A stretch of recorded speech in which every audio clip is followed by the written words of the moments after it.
ত্বক ফর্সা ও সুন্দর লাবণ্যময় করবে 100% গ্যারান্টি সহকারে বলে দিলাম। এবং যাদের মেস্তার কালো দাগ আছে, বগলের কালো দাগ আছে, ঘাড়ের কালো দাগ আছে, তলপেটের কালো দাগ আছে, আপনি অনায়াসে দূর করতে পারবেন এই ক্রিমটির মাধ্যমে। অনেকেই এই ক্রিমটি ব্যবহার করেছেন, কিন্তু হয়তো বা ভুলবশত করে আপনারা ক্রিমটি ব্যবহার করেছেন অন্য নিয়মে, যার কারণে কিন্তু আপনার ত্বকের কালো দাগ, বগলের কালো দাগ এবং আপনার মেস্তার কালো দাগ আপনি দূর করতে পারেন না। অনেকেই কিন্তু মেস্তার সমস্যা নিয়ে দীর্ঘদিন ধরে ভুগতেছেন, এবং এই মেস্তা হওয়ার বিশেষ করে কিছু কারণ আছে। আসলে জন্ম নিয়ন্ত্রণ পিল খেলে অনেক সময় মেস্তা হতে পারে, এবং বাচ্চা হওয়ার পরে অনেকের কিন্তু এই মেস্তার দাগটা কিন্তু বেড়ে যায়। এছাড়াও অনেকেই কিন্তু বিচি হওয়ার পরে কিন্তু ফেজে বিচি হওয়ার পরে সেই বিচিটা বেশিরভাগ খোটাখুটি করে, যার কারণে কিন্তু এই কালো দাগটা কিন্তু হতে পারে। এই দাগগুলো আপনি দূর করতে পারবেন, সেটা হোক আপনার ঘাড়ে, বগলে এবং তলপেটে কালো দাগ। এবং যারা ত্বক ফর্সা ও সুন্দর করতে চাচ্ছেন, দীর্ঘদিন চেষ্টা করেও যারা ত্বক ফর্সা ও সুন্দর করতে পারেন না, যাদের বর্ণটা অনেকটা কালো কিন্তু একটু ফর্সা হতে চাচ্ছেন, তা পাচ্ছেন না, এই ক্রিমটি আপনি সঠিকভাবে ব্যবহার করেন, আপনি 100% গ্যারান্টি ত্বক ফর্সা, সুন্দর এবং দাগ মুক্ত করতে পারবেন।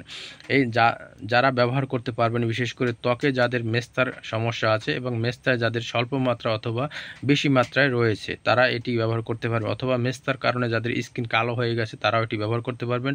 মেস্তা তো এই ক্রিমটি বিশেষ করে ব্যবহার করবেন আপনারা রাতে যখন আপনি ঘুমাতে যাবেন। এই ক্রিমটি 3টি ফর্মুলায় কিন্তু তৈরি করা হয়ে থাকে, আর এই 3টি ফর্মুলায় কিন্তু আপনার ত্বক সুন্দর এবং লাবণ্যময় করতে সহযোগিতা করে। এটি জিসকা ফার্মাসিউটিক্যাল কোম্পানি তৈরি করেছেন, আর এটির দাম মাত্র 200 টাকা, যে কোনো ফার্মেসিতে পাবেন।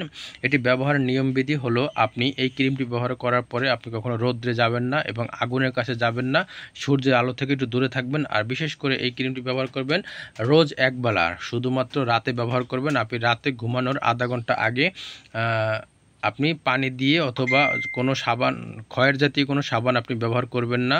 সেই সাবান ব্যবহার ছাড়াই ক্ষয়ের জাতীয় সাবান ব্যবহার করবেন না। তারপরে আপনি পানি দিয়ে আপনার মুখমণ্ডলটাকে সম্পূর্ণ ধোবেন। ধোয়ার পরবর্তীতে আপনি সেই টিস্যু দিয়ে অথবা মনে করেন কোনো তোয়ালি দিয়ে তারপরে আপনার মুখমণ্ডলটা সম্পূর্ণ শুকিয়ে নেবেন। শুকিয়ে নেওয়ার পরে আপনি এই মেলাট্রিম ক্রিমটি আপনার যেখানে যেখানে দাগ আছে কিংবা মেস্তার দাগ আছে, কালো দাগ আছে, সেইখানে এই ক্রিমটি হালকা এবং অল্প পরিমাণে লাগিয়ে দেবেন।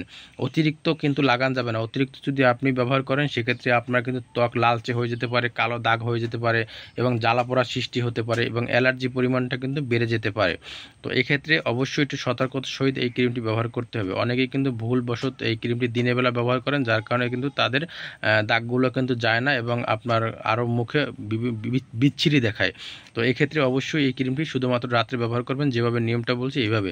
তো আপনাদের কাছে একটু হলেও ভিডিওটি ভালো লাগলে শেয়ার করতে ভুলবেন না, পেজটি ফলো করতে ভুলবেন না। আসসালামু আলাইকুম।